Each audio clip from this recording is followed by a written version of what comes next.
जय श्री कृष्णा। आप सभी को बरुथनी एकादशी की ढेरों शुभकामनाएं। आज हम सुनेंगे बरुथनी एकादशी व्रत कथा।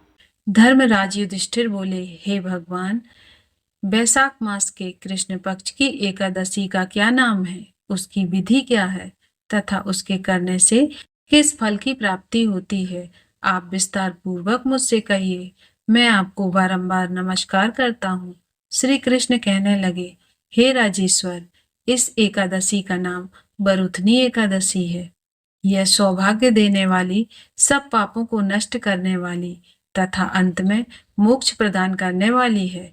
इस व्रत को यदि कोई अभागिनी स्त्री करे तो उसका सौभाग्य मिलता है। इसी बरुथनी एकादशी के प्रभाव से राजा मध्यंता स्वर्ग को गया था।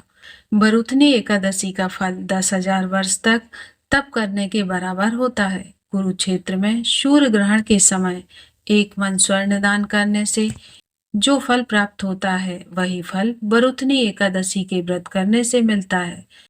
बरुथनी एकादशी के व्रत को करने से मनुष्य इस लोक में सुख भोग कर परलोक में स्वर्ग को प्राप्त होता है। शास्त्रों में कहा गया है कि हाथी का दान घोड़े के दान से श्रेष्ठ है। हाथी के दान से भूमि दान और भूमि के दान से तिलों का दान और तिलों के दान से स्वर्ण का दान तथा स्वर्ण के दान से अन्न का दान श्रेष्ठ है। अन्न के दान के बराबर कोई दान नहीं है। अन्न दान से देवता, पितर और मनुष्य तीनों तृप्त हो जाते हैं। शास्त्रों में इसको कन्यादान के बराबर माना जाता है। बरुथनी एकादशी के व्रत में अन्नदान तथा कन्यादान दोनों के बराबर फल मिलता है।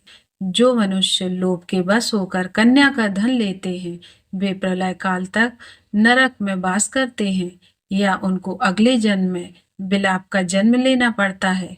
जो मनुष्य प्रेम तथा धन सहित कन्या का दान करते हैं, उनके पुण्य को चित्रगुप्त भी लिखने में असमर्थ हैं।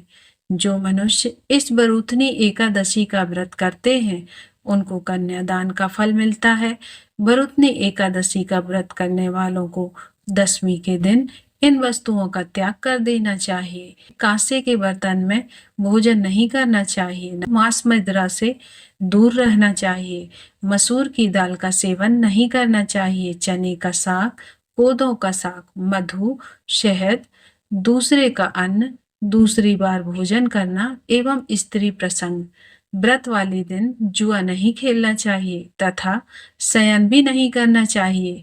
उस दिन पान नहीं खाना चाहिए, दातून नहीं करना चाहिए, दूसरे की निंदा नहीं करनी चाहिए तथा चुगली नहीं करनी चाहिए एवं पापी मनुष्यों के साथ बातचीत सबका त्याग कर देना चाहिए।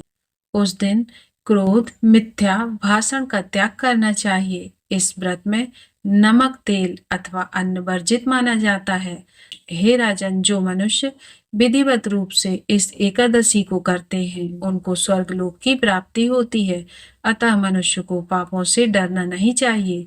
इस व्रत के महत्व को पढ़ने से 1,000 गोदान का फल प्राप्त होता है। इसका फल गंगा स्नान के फल से भी अधिक माना जाता है। मान्यता के अनुसार बरुथनी एकादशी व्रत करने से व्यक्ति के सारे पापों का नाश होता है और उसे सौभाग्य की प्राप्ति होती है। हिंदू धर्म में शास्त्रों के अनुसार जो व्यक्ति बरुथनी एकादशी का व्रत पूरे मन और श्रद्धा से करता है, उसे वैकुंठ की प्राप्ति होती है और पूरे विधि विधान से बरुथनी एकादशी करने वाले व्यक्ति के सारे पाप नष्ट हो जाते हैं। तो प्राचीन काल में मध्यंता नाम का एक राजा नर्मदा नदी के तट पर राज करता था। वह अत्यंत दानी और तपस्वी था। राजा हमेशा धार्मिक कार्यों और पूजा पाठ में लीन रहता था। एक बार जब राजा वन में तपस्या में लीन था, तभी न जाने के शोर से एक जंगली भालू आया और राजा के पैर को चबाने लगा। राजा तनिक भी न घबराया और अपनी तपस्या में ही लीन रहा। परंतु वो भालू जब राजा के पैर को चबाते हुए घसीटकर उसे ले जाने लगा, तब राजा ने तपस्या धर्म का पालन करते हुए, बिना क्रोध करते हुए, अपनी रक्षा के लिए भगवान श्री हरि विष्णु से प्रार्थना की, हे प्रभु, मेरी रक्षा करें।